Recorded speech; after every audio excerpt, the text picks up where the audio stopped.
AITA for telling my son's teacher that his reading difficulties are because of a diagnosis his father has been hiding from the school for 2 years. My son is 9 years old and has been struggling at school for 2 years. His teachers have flagged concerns repeatedly. My ex-husband and I agreed, during our divorce proceedings, that all medical decisions about our son would require joint consent. My ex has not consented to sharing our son's dyslexia diagnosis with the school, a diagnosis he received 18 months ago, because he does not want our son labeled. My son is falling behind.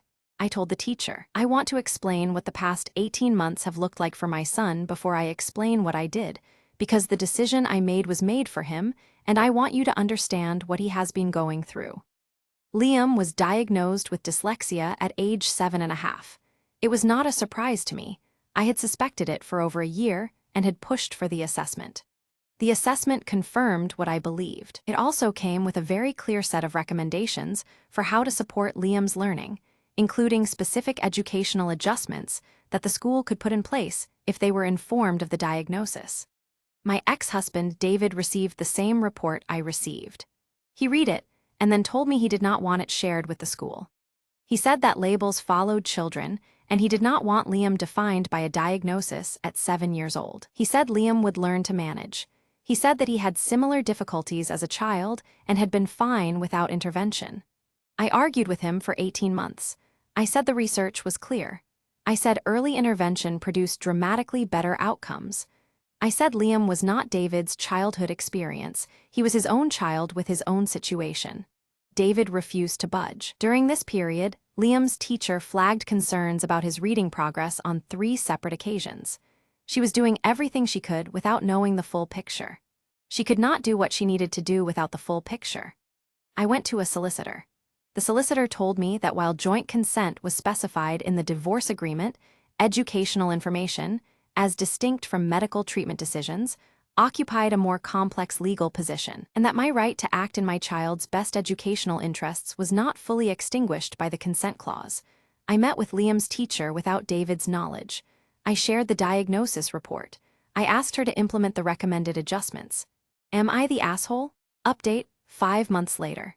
Liam's school implemented the recommended adjustments within 2 weeks of my meeting with his teacher. These are not dramatic interventions, additional time on written work, some alternative assessment formats, specific seating arrangements. They are the kind of adjustments that are standard for a dyslexia diagnosis and that Liam had been going without for 18 months. His teacher contacted me 4 weeks after implementation. She said the difference was already visible. She said Liam had begun participating in class in ways he had not before. She said she wished she had known sooner. David found out within a month. He was furious. He contacted his solicitor. His solicitor wrote to mine. The matter is now formally in dispute and may need to return to court for clarification of the consent clause as it applies to educational disclosure. I am prepared for that. I have documentation of the 18 months of requests I made, the reasons I gave, the flagged concerns from the teachers, the research I cited.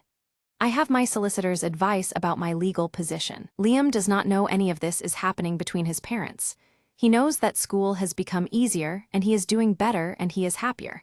He told me last week that he had read a whole chapter of a book by himself for the first time. I will go to court as many times as necessary. I would do what I did again. NTA or ITA, did she have the right to tell the school without consent? Comment below.